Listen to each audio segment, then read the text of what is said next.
Hey guys, welcome back to our channel. In today's tutorial video, I'm going to show you how to install the Skout app on your phone. The process is really easy. I'll show you how. Let's get started. So first of all, open Play Store on your phone if you are on Android device and open App Store if you are on iOS device. I'll open Play Store on my phone.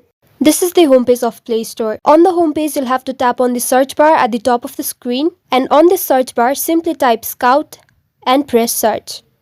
So this is the app we're looking for, the one at the top. Now all you have to do is tap on the install option and wait for the app to get installed. Meanwhile, let's talk about the app. So as the name suggests, Skout is a dating app. You can browse through the app, meet new people, and make friends. You can also find your partner on the app and go on dates. So Skout is super fun to use, it's super fun to navigate around, also it's convenient to use. As you can see on the screen, the app has been installed. Now all you have to do is tap on the open option and you'll be directed to the app. Now you can create an account and start using it. So this is it for the tutorial. I hope it was helpful. Don't forget to like the video and subscribe to our channel for further tutorials. Thank you.